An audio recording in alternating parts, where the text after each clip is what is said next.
Good morning, everyone. I'd like to welcome you to the Cook County Board of Commissioners regular meeting today, Tuesday, November 28th. And if we would stand for the Pledge of Allegiance, please. I pledge allegiance to the flag of the United States of America and to the republic for which it stands, one nation, under God, indivisible, with liberty and justice for all.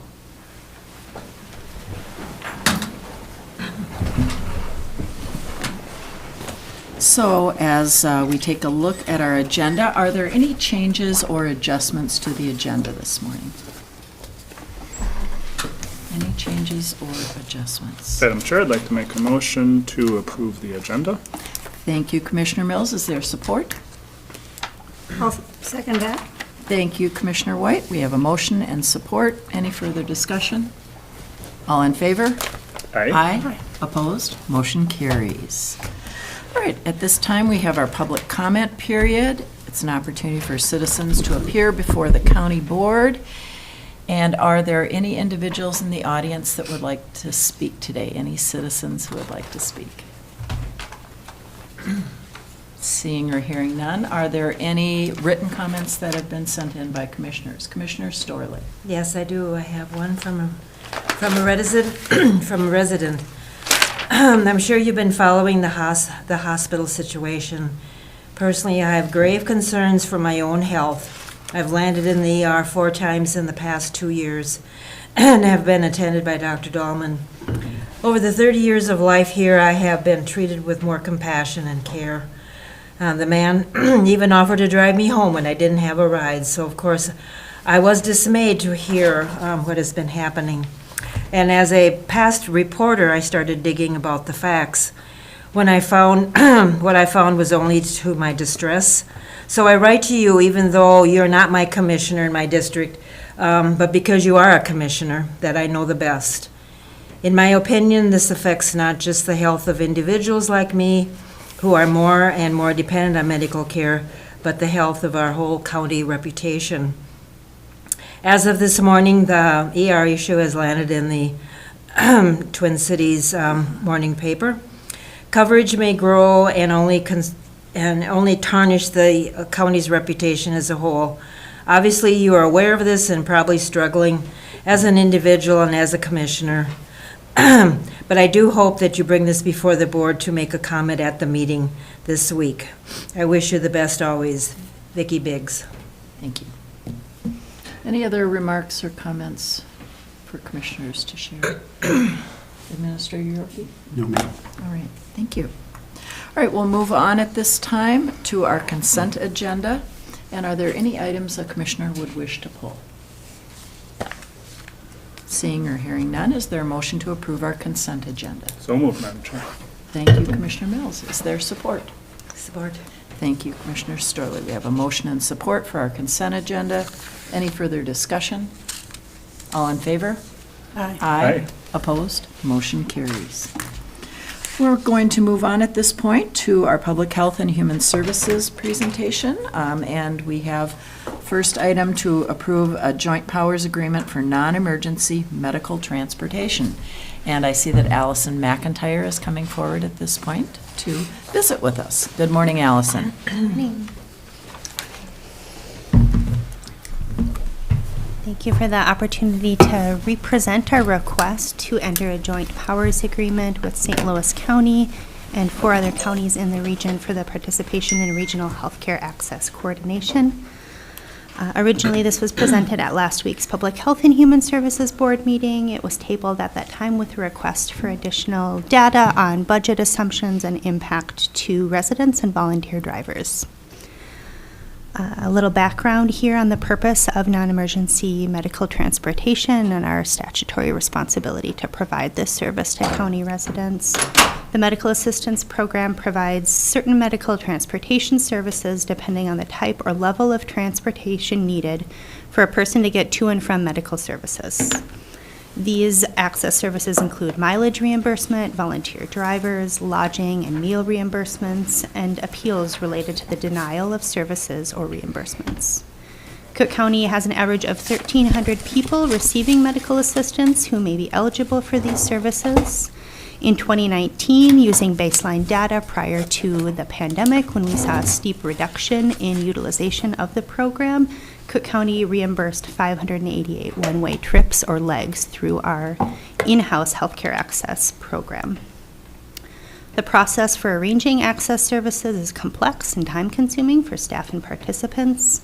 This includes prior authorization of the service, verifying the appointment specifics with a healthcare provider, verifying medical need for services outside of the local service area, verifying attendance at the appointment once completed, and completion of medical reimbursement forms. The average time for tracking, processing, recording, and reimbursing can range from 20 to 60 minutes per request, from the initial contact to the completion of the reimbursement following the appointment. This does not include the time for processing and issuing actual reimbursement by our accounting staff. Cook County Public Health and Human Services, with our regional partners, have been evaluating the business case for joining this regional transportation partnership going back to 2017.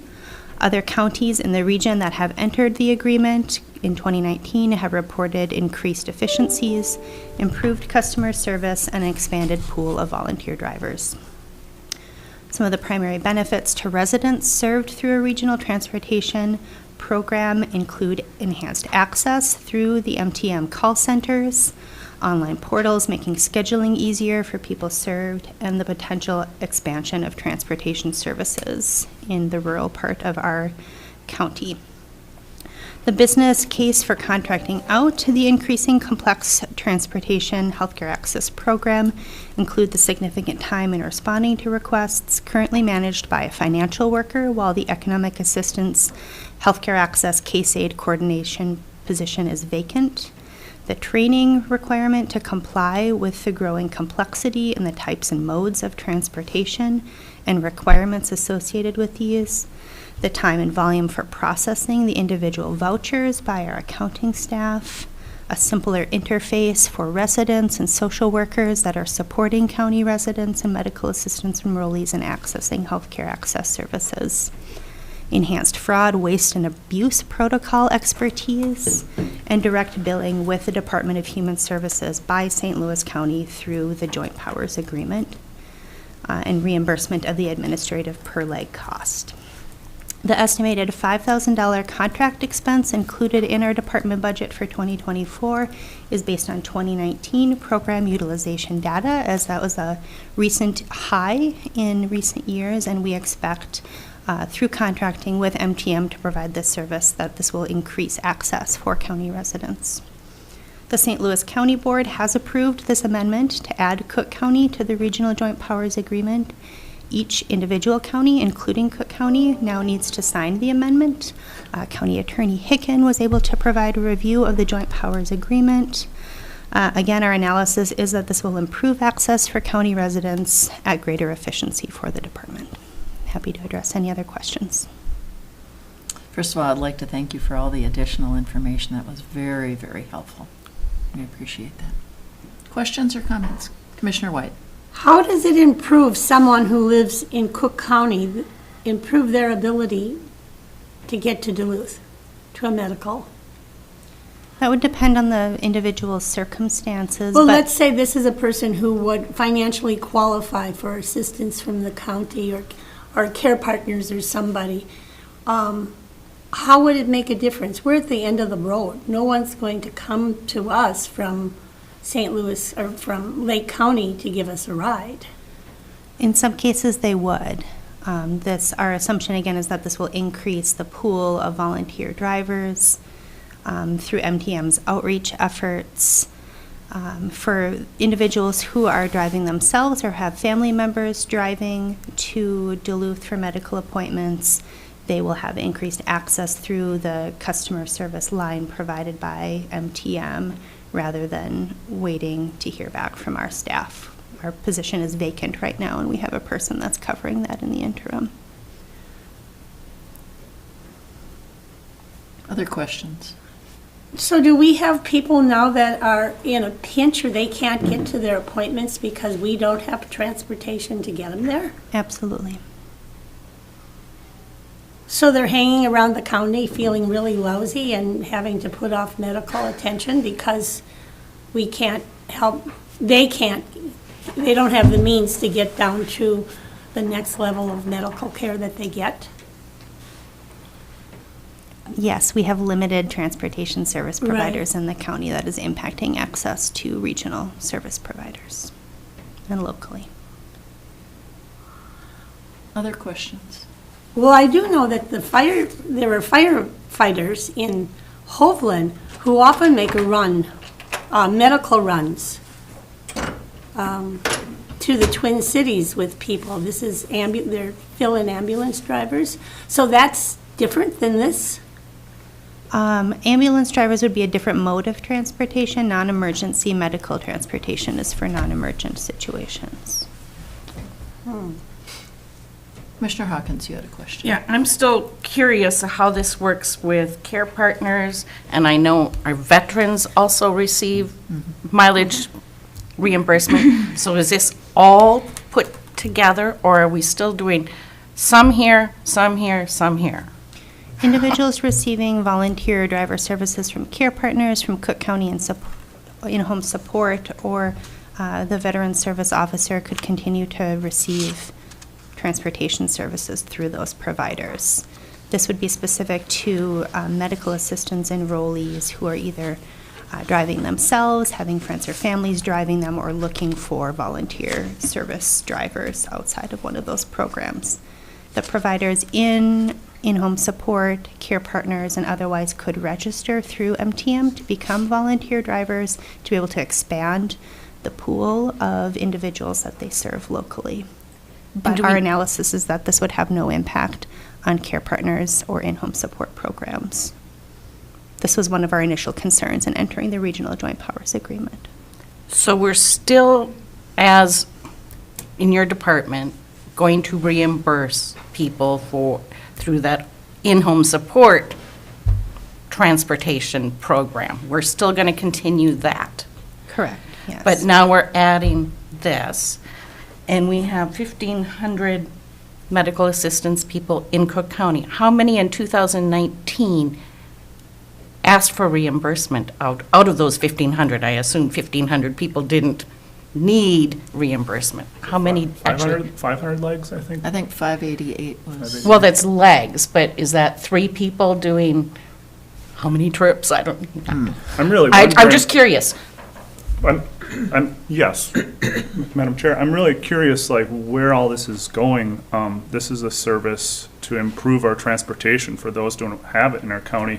It's less than what was originally budgeted for $8,000 or $5,000. And we've had our attorney look through it, and we've had multiple counties on board too. I'm really trying to find the concerns here. Like, it's good to have all the details we can, but I'm not seeing flags. Like, what's... I'm just trying to understand. First of all, I'm a skeptical person who says, okay, we're going to contract with some company out of Missouri that our current providers, our volunteers can register with. What's that process? Are you denied? What information do you need to give them? Okay.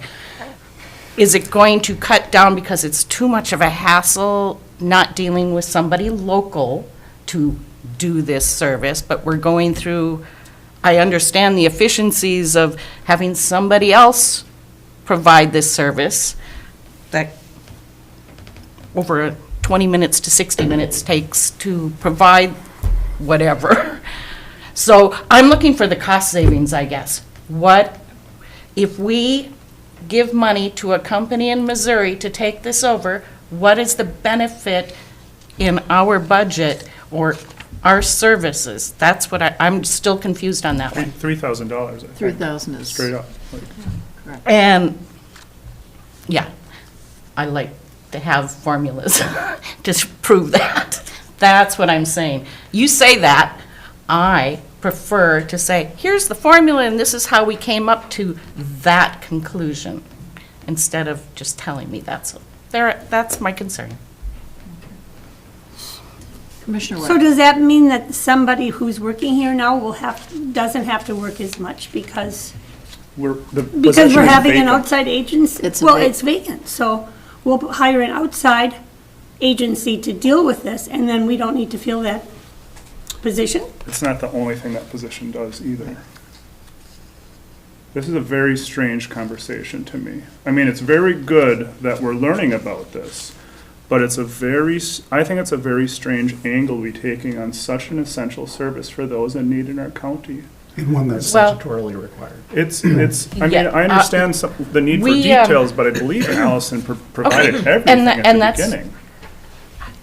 I do appreciate that more clarification. It's just, we did, just last Tuesday, vote unanimously to table this for more information. And I guess if you guys are fine with the information presented, that's up to you. Well, I was last Tuesday. I'm even more fine with it now. I'm actually less comfortable because of the additional work that was needed for what I see as, again, a strange angle to be taking. We're talking about spending taxpayers' dollars. This time? Every time we. Every time we do something. This is our job, every day. This is what we're talking about. So I don't need that reminder, but what was your point? Well, the point was, if we are going to now put money to an outside provider, that means that this portion of what the missing employee would be doing, we'll no longer have to do it, because we've got somebody from the outside who will take care of it. Yes. So that would reduce the FTE. It would reduce burden, but all of our staff, I'd say, are overworked. How do you prove that? I I mean, think- I'm just questioning why you say that everyone here, you are all overworked. Are we not providing services? May- Is this why people are leaving, even though they have gotten a pay increase? Everyone is overburdened? Which question would you like me to answer first? Everyone is overburdened? How do you prove that? When I talk with our staff who are scrambling to meet requirements, I think it's pretty easy to say, like, boy, you could really use some help. You could really use some resources here. We have how many positions vacant right now? All of those responsibilities are on our current staff, trying to pick up the spots that we don't have available. Everyone is really doing everything they can. I'd even say above and beyond what they should be doing. I would go to the supervisor of the department and trust what she has to say about this, and she's more firsthand than we get hearsay from people who are struggling to do their jobs. And I understand that your department is short-staffed. I understand that, absolutely. But are they all leaving because they're overworked? I mean, this is, So just to Okay, so provide I'll just- some yeah, some go ahead. information, talked about the number of positions in the department that are available at last week's personnel meeting. We identified that there are a number of positions in PHHS that are still vacant. We have the income maintenance case aide, the social services case aide, the account tech position, and it makes it very difficult when other members of the department are taking on those responsibilities. Yep. Burnout is certainly a factor. We've talked about this. Pay was certainly a factor. We've talked about this. And I also think we should bring up toxic board leadership, because I think there's undue criticism, and it just isn't fair how our employees are feeling to be treated from leadership. I think we need to be more supportive. I think we need to ask questions, but I think we need to do it in good faith. Like, I assume you're a professional, you're a director, you know what you're doing. I can learn from this person in a private setting. I don't need to drag everyone through it.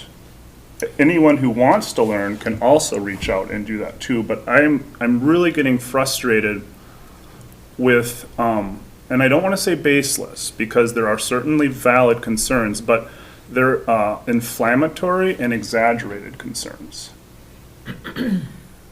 my number one reason for being a commissioner is for the taxpayers of this county. And not, and then the employees are a huge piece of it, but it's the money that is spent. So money, then taxpayers, then employees. Money number one, The taxpayers bear the burden of every dime we spend. we all. Not every dime, I take that, I mean, I know Right, that there's grants, particularly, yep. Public Health and Human Services does a lot of work, as does the Highway Department, that I'm aware of, that they get funding sources from outside. Yep. But, The taxpayers cover it all, and one thing you might. and us, Yep, and we, the taxpayers, and we, the commissioners, are covered by the taxpayers. One thing you might learn through further leadership training is one of the best ways to alleviate tax burden is to create a positive work culture and a positive work environment, to really support employees, and to really try to learn, not with a sharp critical eye, but with an open critical eye. And I think it's going to do our community a whole lot better than to always trying to find what exactly is wrong. Because it's one step at a time, and culture is such a big part of it.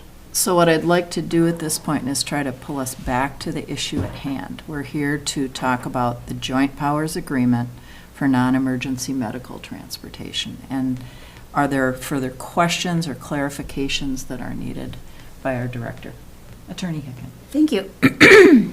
So the agreement that's before the board today is a joint powers arrangement in which St. Louis County will act as the administrator of the contract with the actual provider.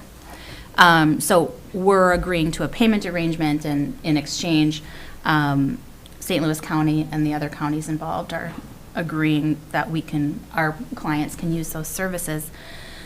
So it's a pretty low risk agreement. I just want to point that out, especially because we can cancel for any reason or no reason at all, as long as we have 75 days of notice. So if Allison and her staff are finding this service does not serve people in Cook County as it was anticipated to do, they're free to put in notice to terminate the agreement, and I'm sure that they would let you know if that's what they were considering doing. So that was one thing I wanted to point out. And then because the agreement before the board is just to join in this joint powers arrangement with other counties, I don't know all of the particulars of the non-emergency transportation, but one question I had just relates to cases in our office, which is this a service that would be available to transport, say, inmates being discharged from custody in the jail to Duluth to medical services for psychiatric or psychological care? Or would that be considered emergency? I don't know that I can answer that question, Attorney Hicken. I'm not certain what mode that would be. I do have Allison Plummer here, our former economic assistant supervisor, and our primary point person for doing the analysis on making the case for joining the regional joint powers with both St. Louis County and the MTM service providers. So I might put you on the spot and say, Allison, do you know the answer to Attorney Hicken's questions about inmates? Yeah, I think in listening to the conversation, I think one of the misconceptions, it sounds like that's coming out, is thinking that MTM is a transportation provider, and they are not. They are simply providing the services of doing really the administration work to assist people in that reimbursement for their travel expenses related to healthcare visits, those healthcare appointments. So it's still going to be limited to our current population that uses that program. So if I need to go down to Duluth, say I'm on medical assistance, I'm driving myself to Duluth for an appointment, for a specialty appointment, I submit paperwork to ask, request 22 cents per mile reimbursement. That's, instead of us processing that paperwork, MTM is doing that. It's not necessarily increasing the methods of transportation for all Cook County residents. So I don't know about that situation, Probably not, because that person is not in the general public. It depends on if they're on medical assistance or not. So again, this is contracting those services and doing the administration work Right. of the reimbursement of that program. They are not actually providing, they themselves don't have like fleet vehicles providing transportation. Thank you for that clarification. That's helpful. So can I ask, if in a situation where that inmate was released from jail, if they had a family member who was signed up as a volunteer with MNT, is that what it's called? With MTM? MTM, then their family member could drive them and get their reimbursement paperwork all taken care of by MTM. Yes, so a family member, a friend, someone who has a relationship to an individual could definitely drive the individual. They're called a vested driver, and they would only be eligible for the 22 cents per mile. So those types of individuals do not need to go through the registration process. Actually, it's a registration process with the Minnesota Healthcare Programs with DHS to be a volunteer driver. And yeah, we see those situations all the time where someone can't drive themselves, they maybe don't have a mode of transportation, they don't have a vehicle. So, you know, their aunt, uncle, their grandma, their, you know, maybe sibling drives them. They could all submit, they do submit paperwork to receive that reimbursement on behalf of the client for giving them that transport down to wherever their appointment may be. So it sounds like there are some pretty complicated guidelines. You've introduced new terminology just in this. So those regulations and rules, we're taking away a lot of the administration of that reimbursement program from county staff so they can focus on other work and passing it on to this entity where that's their specialty. Yes. I am thinking it's very similar, I would say, maybe to the contract that we have with Carleton County to do our child support. So it's statutorily required. We moved it in-house, and I think more so that was before I had moved up to Public Health Human Services because of the level of complexity and the staffing and the capacity of that in-house. So we have the contract with Carleton County. So it would be the same with MTM. We're taking it in from being in-house and all the complexities of being one of the several programs that we administer and have to know, placing it with a company that's all they do. Yeah. Around the entire United States, depending on states, what, you know, their non-emergency medical transportation is. But that's basically what this is doing, taking that administration part and putting it with a company that's their focus. Okay. Thank you. Thank you. All right, thank you so much for that additional explanation. It's very valuable. Any other questions for either of the Allisons? Madam Chair, I'd like to make a motion to enter the joint powers agreement for regional transportation coordination effective Jan. 1 of 2024. Thank you, Commissioner Mills. Is there support? I'll support that. Thank you, Commissioner White. We have a motion and support. Any further discussion? All in favor? Aye. Aye. Opposed? Motion carries. Thank you so much. Appreciate all you do. And now we have the Highway Department here to talk about a couple of different items. Matt and Robbie are here to talk about the Grand Portage project bond agreement and also the authorization to purchase replacement wheel loader. Good morning to both of you. Morning, thank you. So first, very similar to what we had talked about, I think at the last meeting, different project, same idea though, as a bond agreement. So we are realigning a portion of Mile Creek Road and Upper Road up in the National Monument there. And so part of that project with the realignment is to create a new timber bridge to move vehicular traffic off of the historic stone bridge. And so we're building a new bridge. And so what's nice with that is we can apply for bridge bonds through the state. And so in this case, since again, we were ready to go to do this project, we were awarded just under $530,000 to help offset costs on this project. So it's money coming in. Redstone was recently awarded this project for about $2.5 million. And so the rest of that money is just coming from our annual state aid allocation. There's some other funding sources I'm pursuing right now. So hopefully, fingers crossed, that some of those come in, but otherwise we're pretty good to go on this one. So I guess I'd entertain any questions, but the agreement and resolution just allows us to utilize these funds from the state. Any questions for Engineer Hess? If not, I would entertain a motion. Motion to approve. Thank you, Commissioner Starley. Is there support? Support. Thank you, Commissioner Hawkins. We have a motion and support. Any further discussion? All in favor? Aye. Aye. Opposed? Motion carries unanimously. Thank you. And actually, I'll turn it over to Matt to talk about all things equipment replacement, so. Yeah, good morning, everybody. We're looking for authorization to purchase a new wheel loader. We have four wheel loaders in our fleet, 3 of which are on the replacement schedule. You may remember that there was a replacement schedule approved, I believe it was in 2021, that Robbie and my predecessor, Josh Dix, put together. And so wheel loaders are heavy equipment, pieces of heavy equipment that are on a 30-year replacement schedule. And so now one has come up for replacement. It's used in the west end of the county to load salt sand as well as aggregate. So this is the loader. Entertain any questions? Commissioner Hawkins. Basic question, because I had to Google this. What's the difference between a front-end loader and a wheel loader? Different names for the same thing. It is the same It's a thing. front-end Okay, loader, yeah. all right.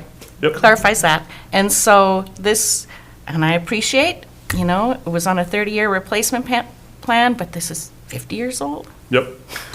So yay to our maintenance department that could keep this running for longer than expected. I appreciate that you held off and could make that work, saving money for us. And I just want to clarify, so that bid here that is included says that it's expiration date October 31st, but it was modified on November 15th. Is this still okay? Yeah, so actually, the reason that we're bringing it to the board's attention in November is the contract with the state expires November 30th, or the end of this month. And so prices will go up in the next contract for wheel loaders specifically. So this is a 24 budgeted item, but we want to make sure we have the bid or the quote signed by the end of this month. And that's the quote-unquote rush. But this is a 24 Okay. budgeted item. Thank you. Yep. So the money wouldn't be expended until 24.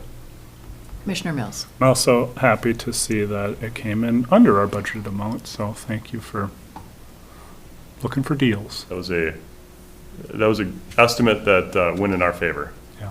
Yep. All right, great. Any other questions for Matt? Not, I'd entertain a motion. Madam Chair, I'll move to authorize the purchase of the replacement wheel loader in 2024. Thank you, Commissioner Hawkins. Is there support? I'll support that. Thank you, Commissioner White. We have a motion and support. Any further discussion? All in favor? Aye. Aye. Opposed? Motion carries. Thank you so much. Thank you. Thanks. Thanks.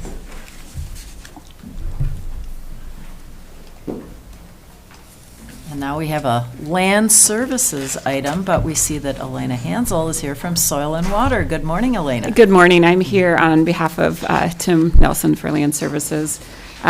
Just to have approval for a annual natural resource block grant. The county gets it every year. It's to help pay for septic systems, wetland conservation, shoreline management, and then the county's water plan. So just paying for staff funding. So he is asking to have it retroactively signed. We had a little miscommunication between the two of us. We normally have to have board approval before it getting signed. But he signed it and the state was like, well, just see what we can do, and because it's a lot of extra work to go back to have it scratched off. So that's why he's asked to have it retroactively signed. So. All right. Any questions for Elena? Attorney Hicken. Just a suggestion, if there is a motion on this item, that you could use the term authorize and ratify. You're ratifying the agreement after it's been signed, saying, yes, you are on board with it. Thank you. I appreciate that legal twist. Very helpful. Other questions for Elena? Madam Chair, I'd like to make a motion to authorize and ratify the updated Natural Resources Block Grant for 2024 and 2025. Thank you so much, Commissioner Mills. Is there support? Support. All right, thank you, Commissioner Hawkins. We have a motion and support. Any further discussion? All in favor? Aye. Opposed? Motion carries. Great, Thank you thank so you. much. Appreciate it. And now, on to Human Resources. We have Allison Plummer coming back on a different topic to approve job description and job grade update. Good morning, everyone. Morning. Morning. Oh, first time in a different capacity. Thank you for having me. Okay, so today I bring forth one job description and job grade update for you. So the Public Information Coordinator position currently filled by Todd Ford was reviewed not only by the employee and DDA, went through the complete process. It was regraded from a 150 to a 160. So that is what I'm bringing forth to you today for approval. All right. Questions for Allison? Commissioner Hawkins. Yeah, so under the physical requirements of this position, page 2 of the actual job description, bullet 2 says, hear and speak effectively to communicate in person, on camera, and over the phone with contacts listed under internal, external relationships above. And I don't see a heading for internal, external, but it does say it in the job summary at the top. I'm just wondering if that second line should just be removed? Oh, good point. Because I understand you need to communicate in person, on camera, and over the phone with anybody. So that was the only thing I thought, well, that's,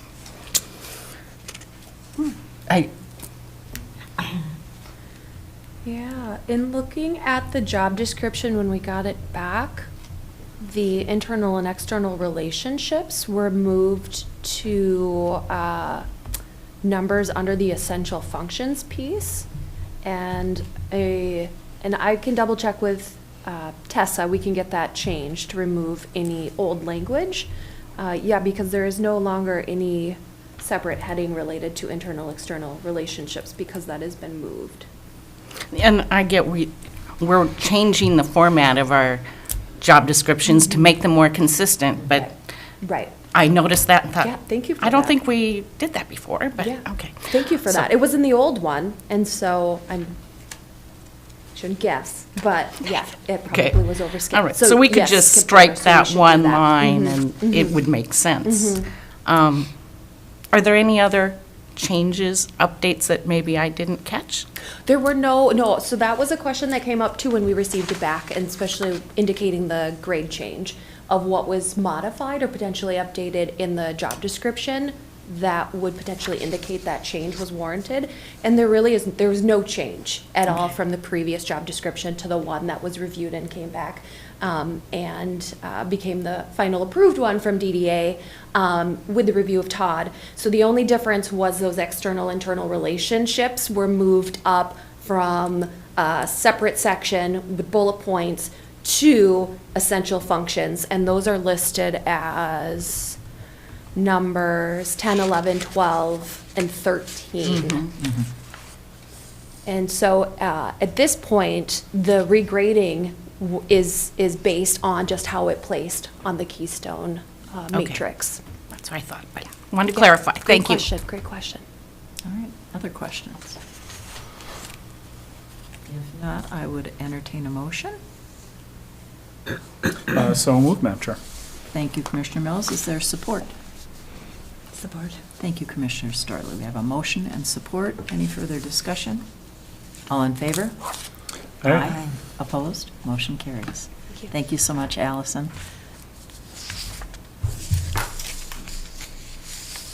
And now on to Auditor Powers to talk about Commissioner salary and schedule of per diems. Thank you, Madam Chair. So, not looking for action today necessarily, but it is required that if the board is to make a change in commissioner salaries or per diems, it has to happen in the previous year. So this is like the first opportunity, not the first, you've discussed it before, but another opportunity to discuss any change you might make for next year.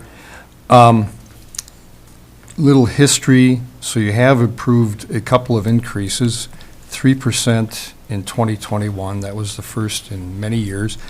And then in 2022, for this year, you approved a $3,600 increase.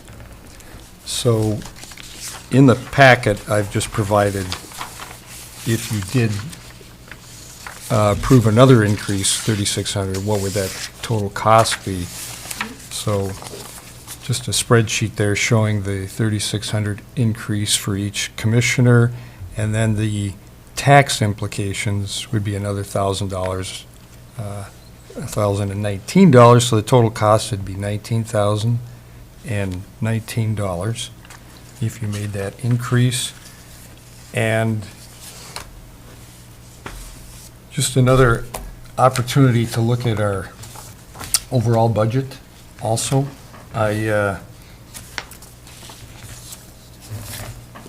just included some of the changes that you've discussed recently. Public Health Human Services came back with a revised budget, which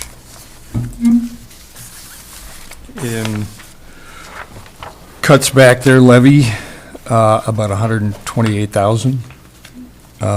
Thank you. I think they presented that to you already.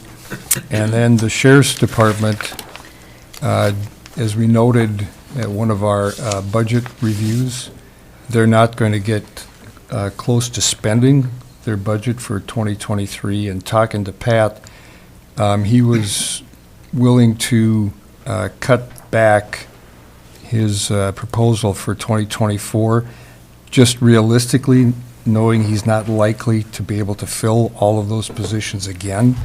This is not cutting back all of his open positions, but he said, yeah, it probably makes sense not to budget all of that since we're very likely not to spend it. So, so we worked out some figures of $150,931 reduction in his department, and what I'm showing here is those two reductions, and then we've included now this $3,600 increase for commissioners, so that's in here also. So this is not a final budget, this is just an interim. Here's what it looks like with those changes, and those two big reductions then drop us down from 9% to about 6.54 if you approve them with those cuts. All right. So That's very helpful. Thank you so much for all that work, boy. Any remarks or comments that commissioners have? Commissioner Mills. I was revisiting that spreadsheet I had sent out last year, and I thought earlier this year as well, but and also just reviewing kind of that analysis that yourself, Madam Chair, and Commissioner Hawkins did, I think, with the percentages of duties or meetings, and I'm in full support of the increase in salary, and I'd also like to add COLA to that as a regular thing, but I just wanted to point out that the ratio between our duties, meetings, and the ratio between our individual costs to our total commissioner cost with an increase in salary makes the spread less equitable rather than more equitable, which is interesting to me. What would make it more equitable would be an increase in per diems.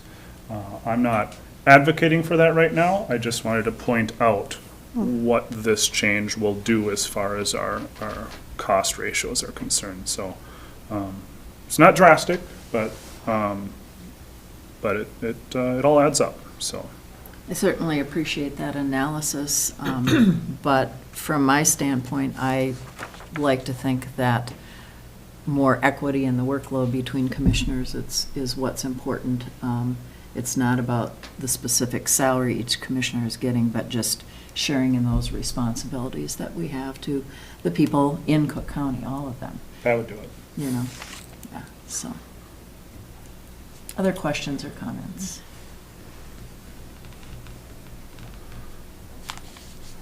I just would like Go ahead, Commissioner. to verify publicly, what is the COLA that the elected officials will be getting in 2024? Other elected officials, such as our attorney and our auditor. 3.5%. Okay, thank you. And I would suspect that the 3.5, which is the standard, would be something I would like to see, not just for this year, but that always we mirror what others in the organization get. That just seems to make sense. I like common sense.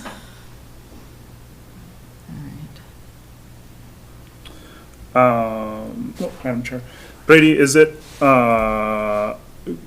can we set this ahead of time, or is that, should we wait on that as far as these? It's totally up to you, as long as you're setting it before the end of the year. Yeah. So, How do commissioners feel about that? I'm willing to support a 3.5% increase to salary. I am also. Not the 3,600? No. Okay. And I would support both. I, have looked at the average salary for commissioners in the state of Minnesota, and we're still below that average. And so I think the COLA, we need to just continue in perpetuity, and I would like to see those incremental steps in addition, just so that we have an opportunity to catch up. Commissioner Mills. Yeah, I have, with that spreadsheet, I found that the average salary for commissioners in the state of Minnesota is $32,893. The median would be $24,648. When we use our comparables that we used for the comp study, the average salary is $51,769. The median would be $41,007. And just to clarify, those are base salaries. Correct. No benefits there. Okay.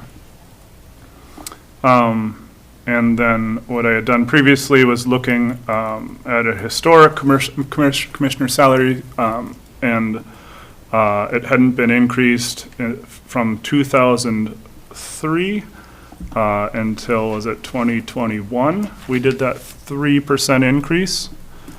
And from that 2003 until 2021, the out-of-pocket, or rather the premium, what's the term? The health insurance premiums, I guess, went up $8,000 for family and $3,600 for an individual.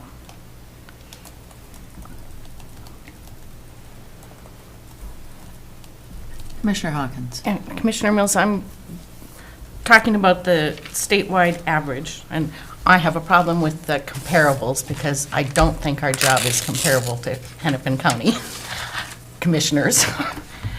But if you look at the statewide average, did you also compare which of those counties also pay per diems and those amounts and how they factor in? No, Okay. no, just salaries. No per diems, no benefits. So the average is 32,893, correct? Yes. Okay. That was the average as of 2022. I have not done 2023's. And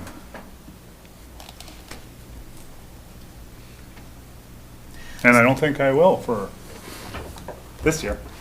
So one thing I'm thinking we could do is we could go ahead and approve the COLA at this time.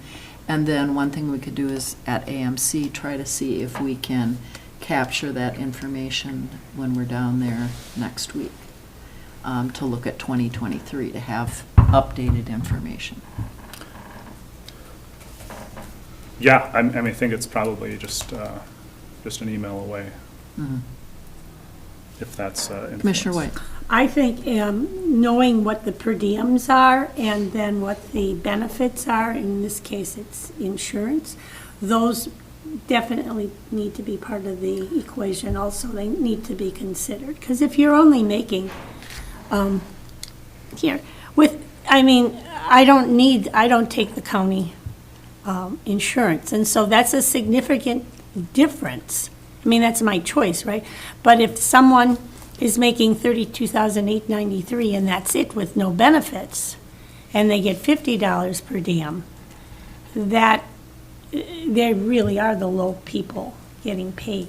I We need to take those into consideration. I understand too. that, but I think it's really difficult to compare benefits because insurance statewide Oh. is so different. I mean, Well, I guess it would be if they have the opportunity to have insurance. I'm not going to compare their policies. But yeah.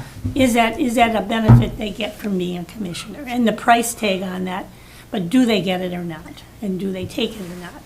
Yeah. I don't know if that information would be available, but, And it changes all the time, yeah. all the time. But the insurance is really difficult to compare from county to county. Any other questions or comments? I just want to point out that, I compiled this information and did this data analysis just to give us some kind of base to look at and to work off of. I don't think it's gospel. Every county is different and the demands of every county is different.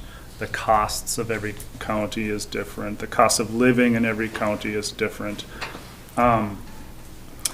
Having been in this position for 5 years now, I can very easily say that the salary of the commissioner is not equal to the value of the work for our community. And without significant increases, I think it's a detriment to our community. And it really inhibits and prohibits candidates from stepping forward.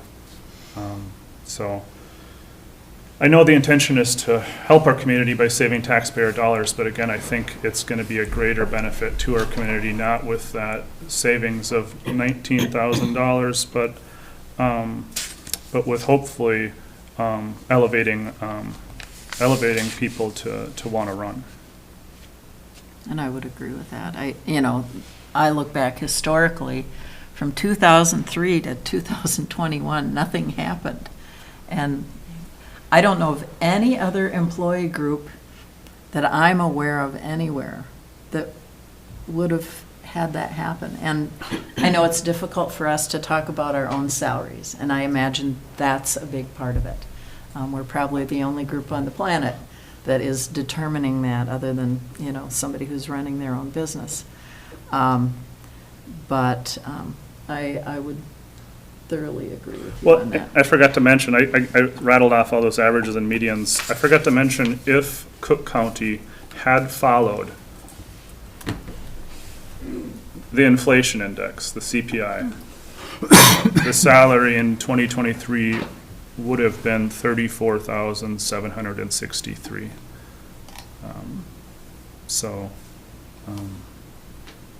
That's still, we're still off from that.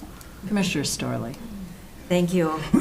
Well, in the teens, 2015 on, the levy was so high that we just felt we could not even entertain any kind of salary increase or benefits or, per diem or anything. So it was a struggle. It really was, And I think that if we can look at the COLA increase starting in +24 and recognize that each year, and then, do some more research on kind of an average, because yes, Hennepin County is quite different than we are. But, you know, we're pretty up and coming too, and we do have lots of committees and boards and so forth that we serve on, and it continues on and on.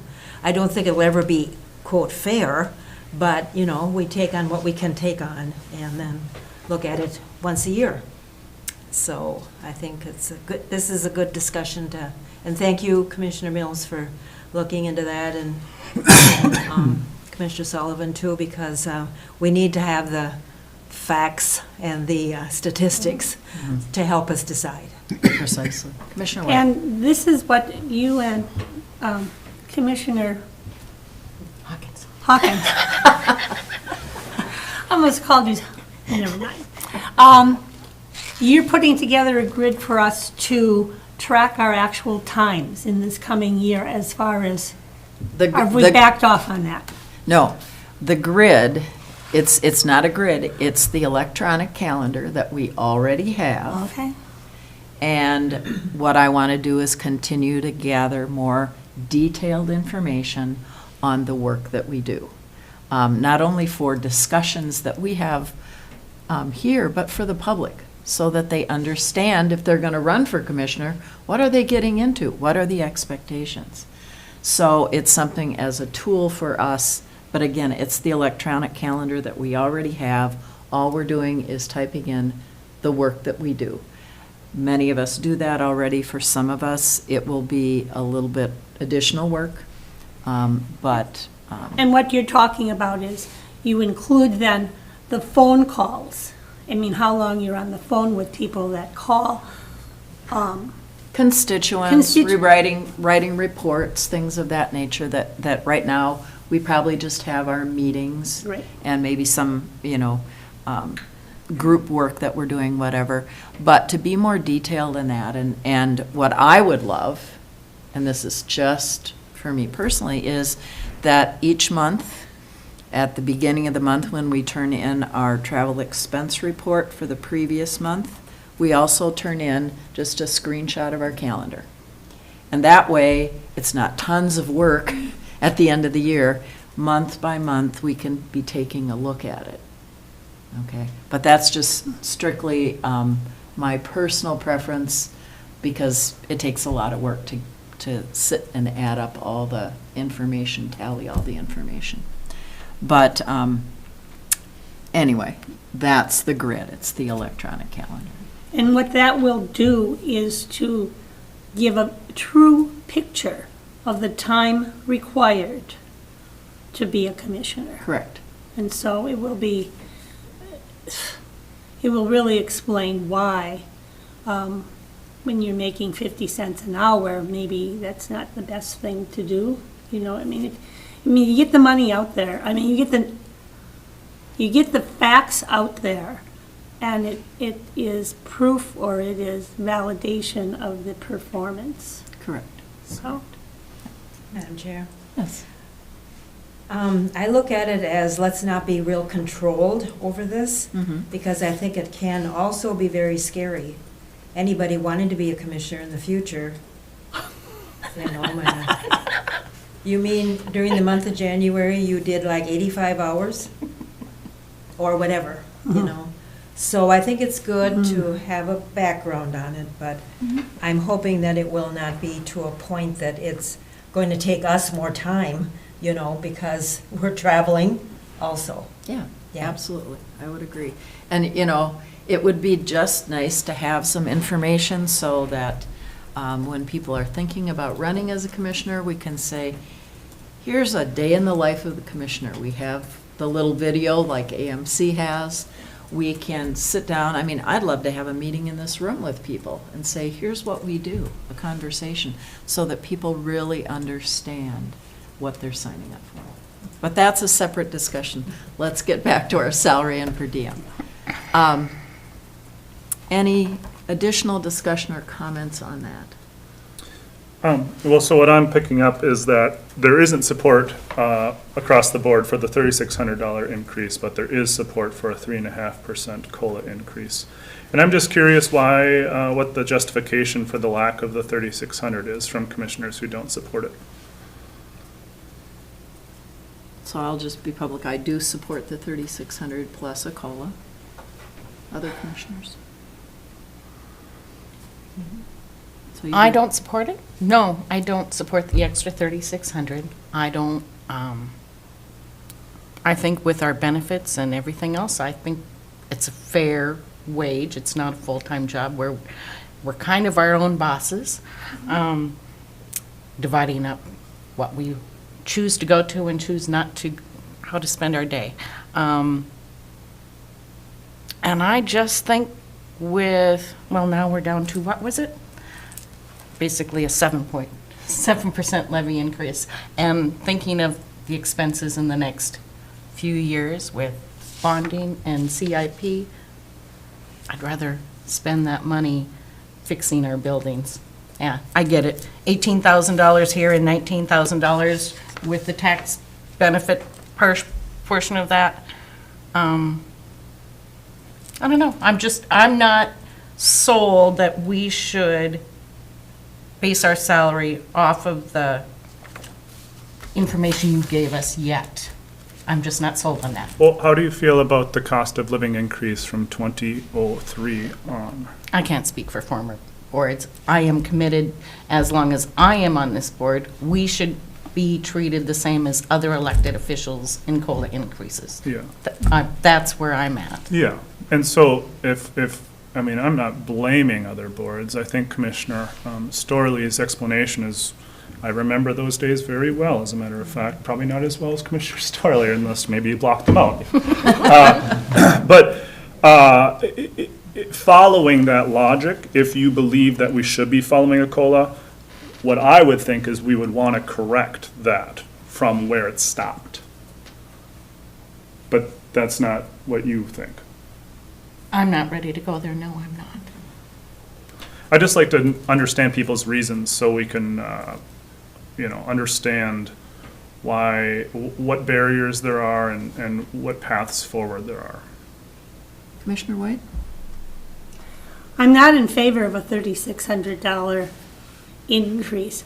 What was done in the past was done for very valid reasons. I understand that. It's a public service. You're not going to burden the taxpayer any more than already, so you take the hit. And you do it because this is what you as a commissioner, or they as commissioners felt was the right thing to do. That's how it is. So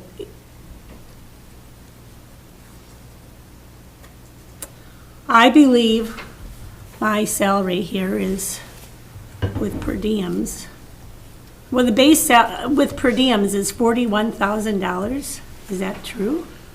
Or is that, no, it's $26,000. It's $26,666, and then the per diems.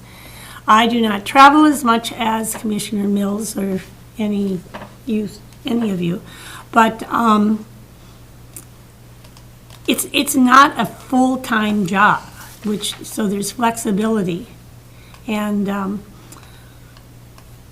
I agree that we are not like Hennepin County in the big part, in that they have more of a bigger tax base to support their government, and that's a huge thing. So at this moment in time, no, to go back and, no, those were decisions other commissioners made with valid reasons.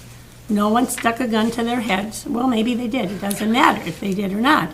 The decision was made to not do a COLA. Those were decisions then, and we are here now. So that's where I stand at this moment. Though, that's where I'm at this moment in time. We have other expenses. We have buildings to be fixed. And nothing's ever going to we're always going to have expenses. But to give the taxpayers a break at this moment would be a really nice thing in the volatile economics of this time. So.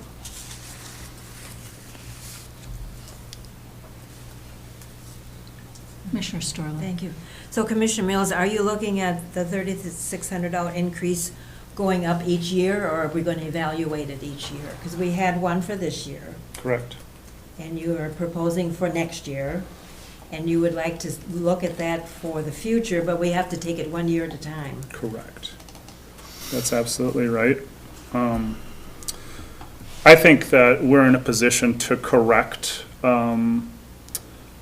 situations that were maybe out of past commissioners' control with really difficult decisions. I'm thinking about future commissioners. I'm not necessarily thinking about myself, although it certainly does affect me and my family. But really, this is about, what if a commissioner back in 2003 said, you know, this is a really tough time, but we need to stay on top of what this job actually is. And they did that in 2004 and 2005 and 2006. So here we are in 2023. 20 years down the road, I don't want a commissioner to say, boy, in 2023, I wish they would have just stayed on top of all these things. I think it's our duty to try to make up for lost ground, and following just that COLA increase would bring us to 34,700, and that was last year, not including this year's inflationary index. So we're falling behind. We're behind. I would like to get to that 34,000. That's my personal target, and so I thought it's pretty reasonable to, as we discussed last year, to break that up into chunks. We made a significant chunk adjustment last year, and I'd like to continue to do that. But again, it's year by year, and you know, situations are different every year. Commissioners can be different every year. It's just, I'm trying to create a system and you know, help our community in the long run.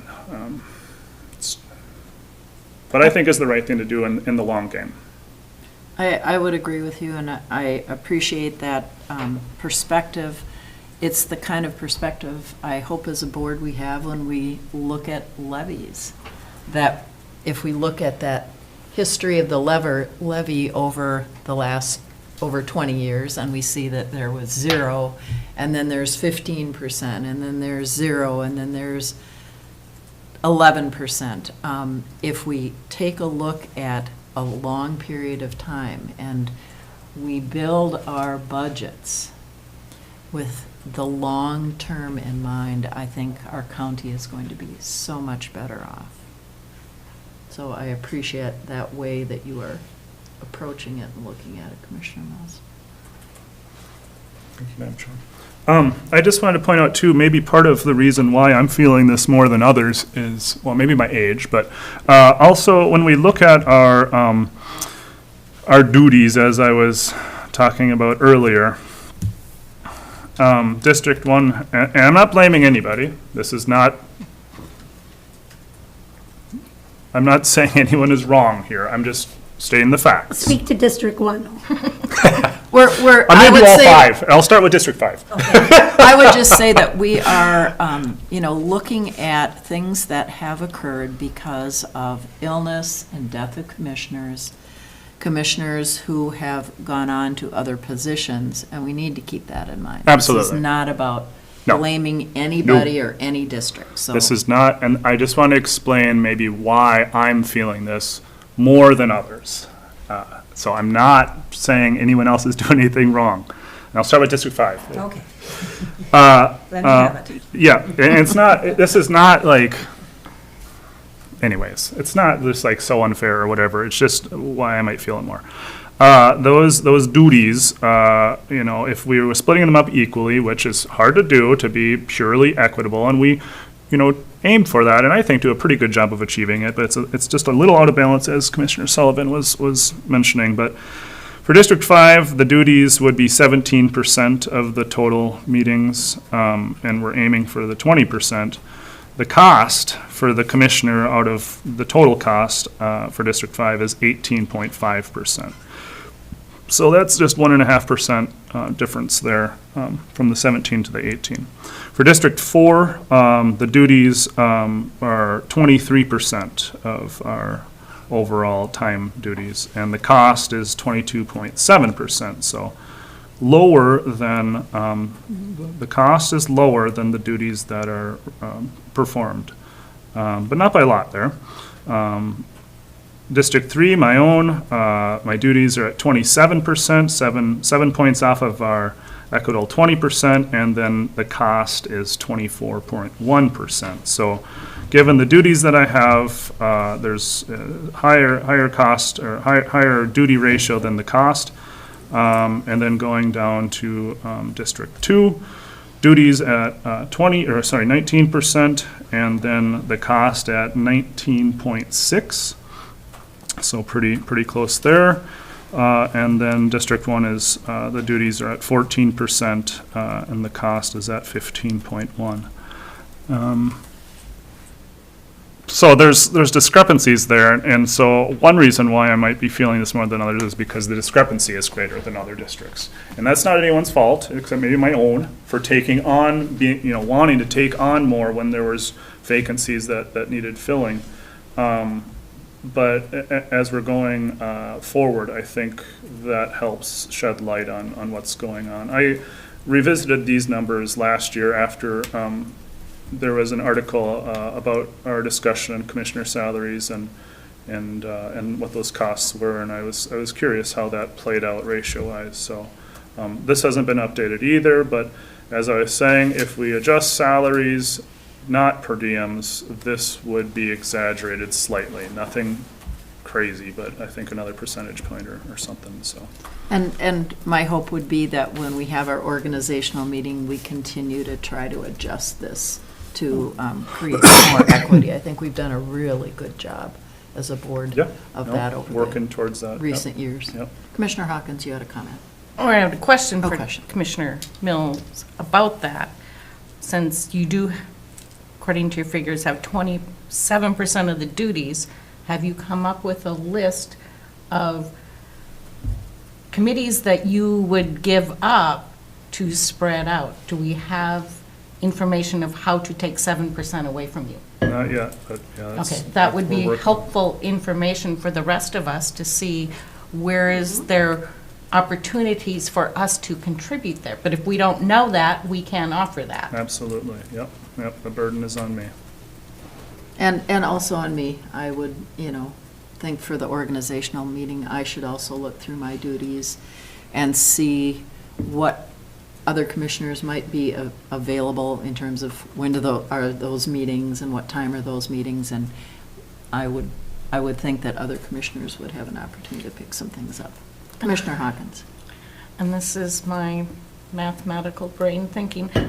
How did you come up with the cost percentage? Was that the per diems that we turned in? Is that how you came up with the cost percentage?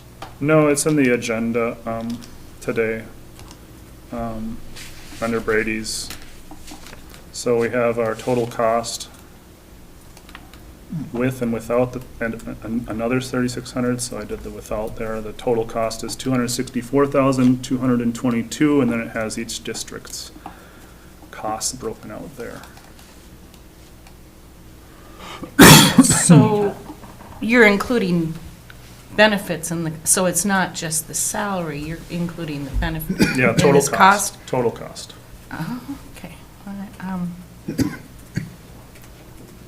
have to think about that, if that reflects what we're asking for here. I'm not sure what you're saying. Well, because you have family insurance, I assume, I have single, you have none, that kind of changes that number is it comparable then? Is what, when we're talking about the position and somebody else sitting in this chair, I don't know, the actual cost, I get varies because of insurance choices that we make, but the cost of the actual job. Well, yes, I'm and wondering- you're driving my point home, because if you subtract my family insurance out of it, the ratio difference between my workload and the cost would be even greater. So it would, Okay, yeah, so I guess, yeah, I don't know of how benefits impact that. I'll ask other people about that. Yeah.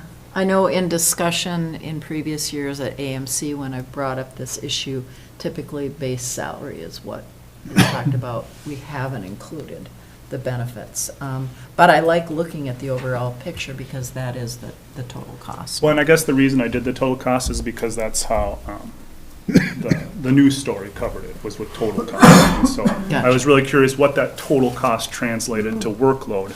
But yeah, it would be even less equitable if we, or I shouldn't say that. I think it's equitable to I don't even know, to include that cost. But what I'm saying is that discrepancy would be greater if we did not include benefits in this situation with this board.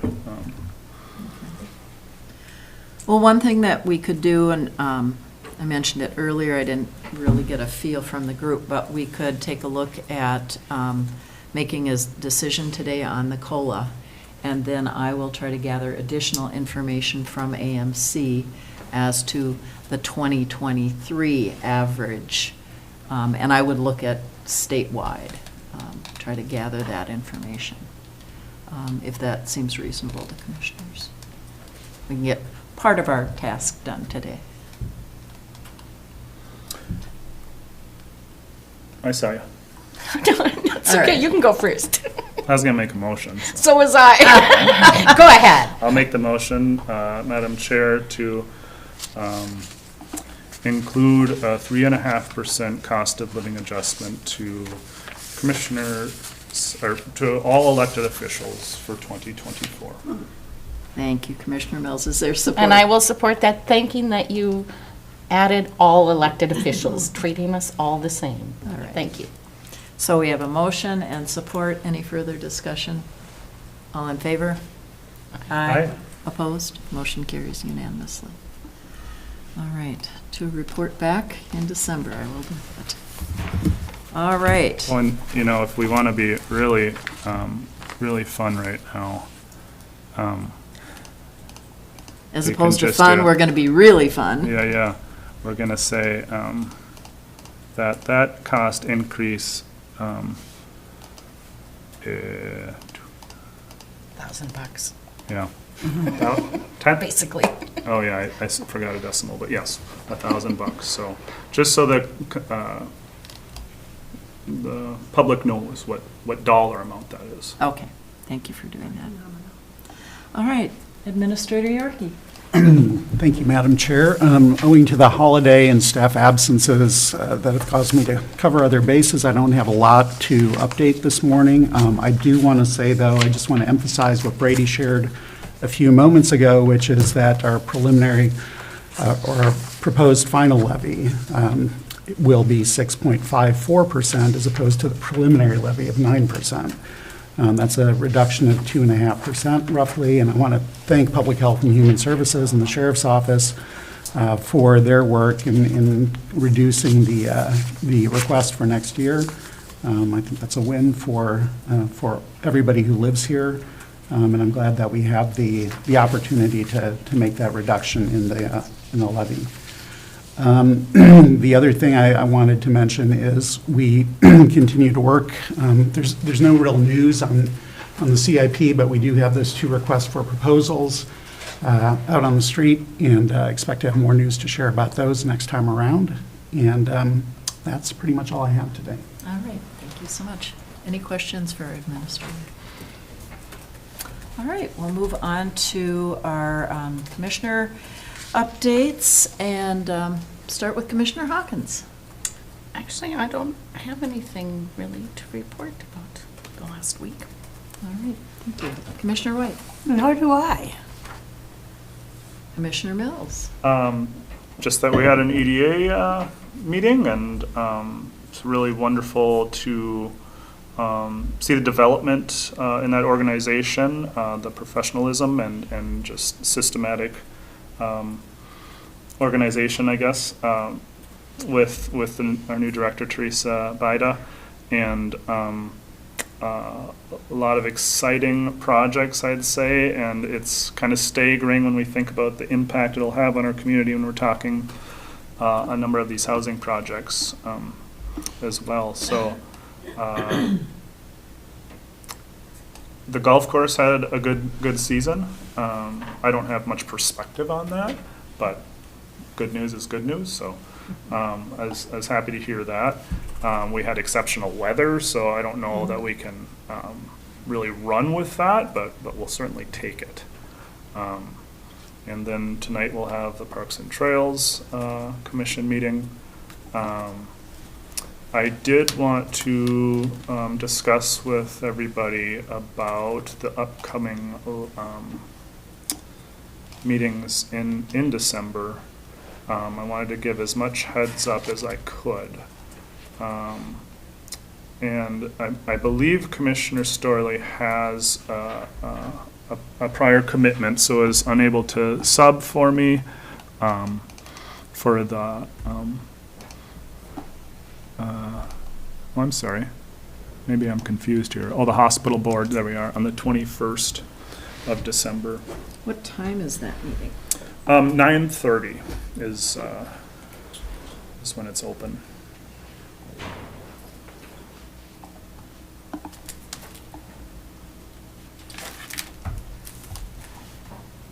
Is there another commissioner that would like to?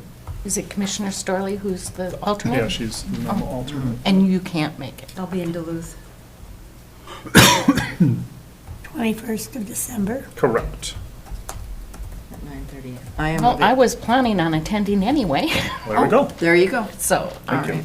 Yeah, normally I just give an update for what's going on with the county organization. You know, lots of topics, whether it's childcare, housing, highway, just all those that are kind of current topics to be discussed. And then if they have questions about anything, then I answer those. So same with the clinic board has an update there too. So. And I noticed, I've been following it more now lately, that they give written reports and not in-person reports. And I'm wondering, as far as when we talk about duties, if that is one of the ways that we can reduce our attendance at meetings, if other organizations are strapped for time, and it seems to me that the clinic and the hospital board, that's pretty significant relationship there, and they don't send somebody to those hospital board meetings. I question what value does it to have a county commissioner spend 3 hours at a meeting? And I haven't brought this up before because I'm just digging into this Yeah. last week. So that would be good for clarification for me. No, that's a great question. I'd say typically there is clinic representation there. And nearly always there is a written report from the clinic, but I guess not always. I think a written report could be valuable especially if none of us could make it there. But I do see those updates really helping the hospital board understand what's going on outside of the hospital and just in all the other departments, because it's all connected, right? They cared pretty deeply about housing and childcare and our law enforcement situation. There's a strong relationship there too. So it's not always the case that I can stay for the whole meeting. Sometimes I have another meeting right after, and so I'll just give my update and see if there's questions, and then vamoose. Other times I'll be there till after noon, and there might be a question later on just about the state legislature or something that I can give some insight from my experience on. So it really varies, but I still think there's good value there. I would really like us to have regular representation at the city council meetings too, because I know we can watch those, right, virtually, and we can watch them, they're recorded, we can watch them after the fact, but I feel like having that direct access and line of communication can be really valuable if there's just a simple question that can prevent a lot of miscommunication. I think that can go a long ways. But that's just my tact on it. So for the 21st, you're going to attend? Yeah, correct, and Commissioner? I would just, for clarification, because I haven't been following this for a while, and you have a lot of committee assignments that deal with, public health and health of our community that maybe I am not so up on. If you have any notes that you want to forward on to me, so when I give an update, I know what I'm talking about. that would be helpful for me, so. Yeah, sorry, I don't have any notes. It's usually just a general update. But not specifically about health issues or. Not specifically. If there is, I certainly bring that up, whether it's from the CHB meeting or something, but I don't have anything specific to share for this one. Though we will be having the CHB annual meeting before that, so maybe there I So can there. forward that on to you. See, Yeah. when I'm thinking about duties Yeah. and the meetings we attend and the purpose of that, to Yeah. me, Yeah. the purposeful thing is we deal with Community Health Board. Does the hospital board know what we're doing over here? Does the right hand know what the left hand's doing? Right. And not necessarily that, does the hospital board need to know, hey, we approved a variance, land use variance last week. So need to target why we attend those meetings and what the focus should be. Yeah, So yeah. any information you can share with that, with me for that, I would appreciate. Yeah, you bet. And, I appreciate the analogy there. I think it might be a better analogy to say, does the one person know what the other person is doing? Because there's completely separate organizations. And there has been a lot of confusion in the community about that. Getting inquiries of why doesn't the county do something about the hospital? And so there's been some good learning, some good discussions about our roles and responsibilities, and they've all been very productive from the ones I've had. So there certainly is that confusion. But yeah, very different organizations operating, doing different things, but there are areas like housing, like childcare that are affecting us all that we're really trying to work collaboratively with. And it's, I think you probably witnessed that just with the joint powers meeting, the leadership meeting. All right, well, thank you so much, and thanks for thinking ahead to make sure that meeting is covered. Well, funny story. I will also not be able to chair the Public Health and Human Services Board meeting on the 19th, nor be at the Committee of the Whole there. Or I already talked to Commissioner Hawkins. And that Committee of the Whole meeting is going to be a business meeting. That's what we've been doing right. the last Quickly couple move of. up. Yeah. I don't know that I will be in town on the 19th Okay, either. yeah, It's I still will be up in the air. available. I'll be available. okay. Well, I had spoken with Commissioner Hawkins previously about another absence I'll have on the 19th, and it sounds like it's unclear. So if anyone else is available at 4 PM for the EDA, that would be another ask I have. So you will definitely be gone on the I will 19th. definitely be gone. And then on the Commissioner 19th. Hawkins may be gone. May be gone. Okay. Do you know when you'll know for sure? It probably came in the email yesterday that I didn't double check, sorry. Tell you what, if you want to communicate with us about the 19th, whether you're going to Yep. be available or not, and then after that, we can determine what we need to do with PHHS and EDA. We still have the 12th. I just wanted to get this Yeah. out there ahead, No, ahead but of time. it's good to get it established ahead of Yeah. time. And Especially that time of year. as a reminder, the board will be asked to approve the final budget and levy at the meeting on the 12th. And so with the absences, potential absences on the 19th, it's going to be really important, I think, for the board to bring that to a conclusion on the 12th. And we'll need to plan on a long meeting, as Maybe. usual. Maybe not. Maybe not, all right. Anything else, Commissioner Mills? Yeah. No, thank you.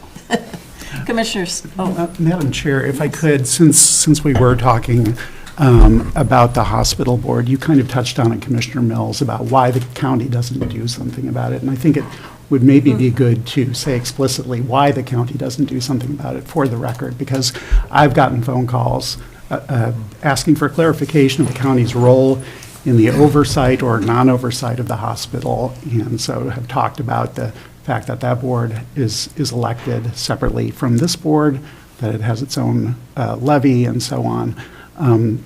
Just and I guess I'm just kind of saying everything that perhaps you would say, but they are two separate governing bodies. Absolutely, and I'm sure that all of us have received a number of emails and texts and phone messages and such different communications, but the bottom line is, we're educating the public as they connect with us that this is not a county hospital, and that the way that they are managed is by their board, and they need to contact their board, and there's lots of information that's out in the community available if you want to comment, who to talk to. You can go to the website of North Shore Health, it lists the board members. So I would just encourage our community to, respond as they feel they need, but understand that we are not the board of the hospital. It is not a county facility. All right.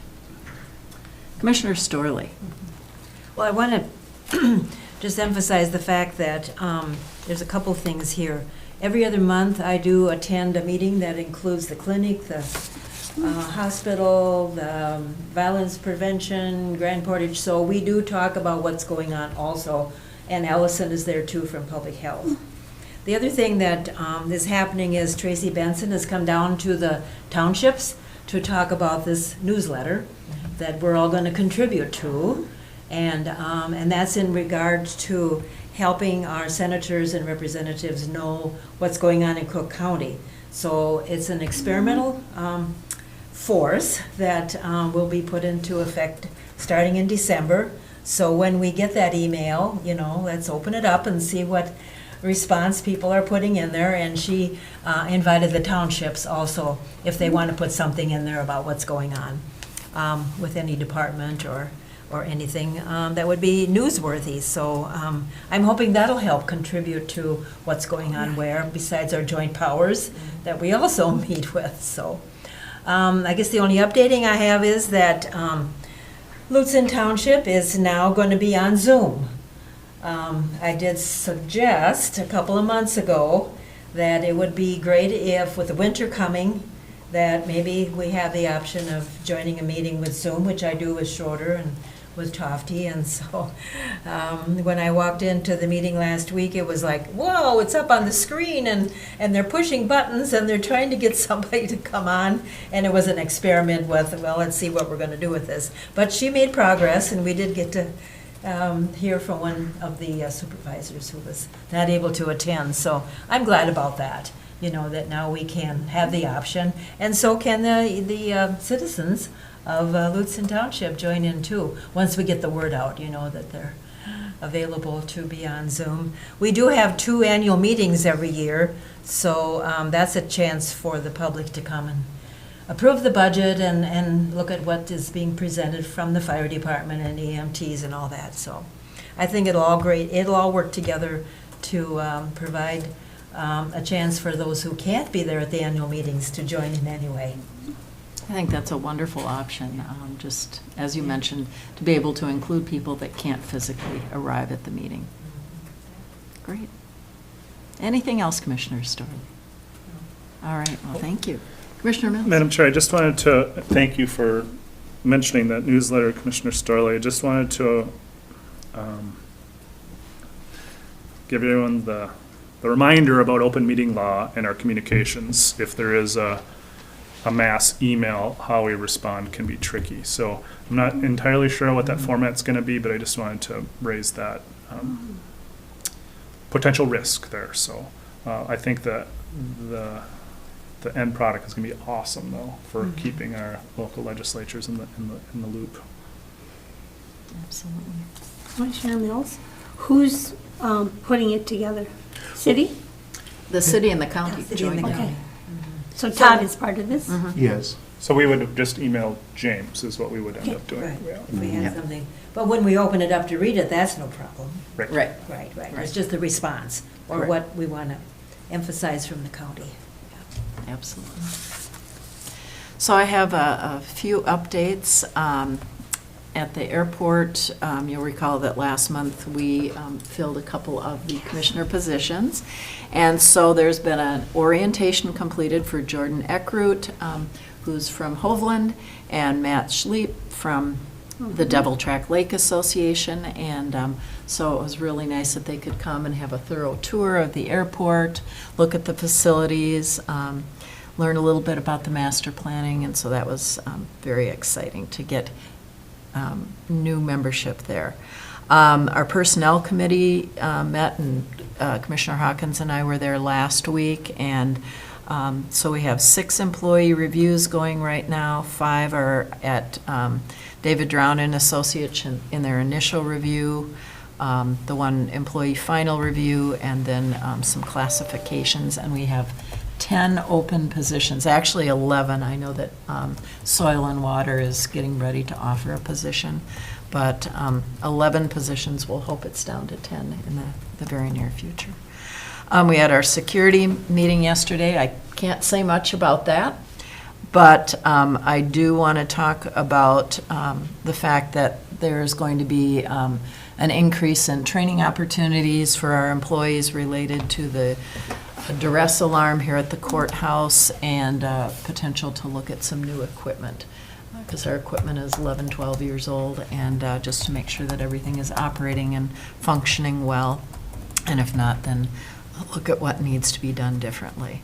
And we had our safety committee meeting, and it is that time of year where you're going to see posters around the building and emails coming in about slips and falls. And I think it's important for the public to be aware as well as they're coming in and entering our facility. We do a really good job. We do our best to clear our walks and our parking lots, but wear appropriate footwear. Do the, up north shuffle when you're getting out of your car and coming into the door, because we want to continue to have no accidents. We want to make sure that we are all healthy and well. And I guess that's it for the updates that I have. We have a number of meetings, kind of a long list, and some correspondence that's there. And so it's going to be a very, very busy few weeks coming up. And with that, we're all the way down to adjournment. So moved, Madam Chair. Thank you, Commissioner Mills. Is there support? Support. Thank you, Commissioner Hawkins. We have a motion and support. Anything further? All in favor? Aye. Aye. Opposed?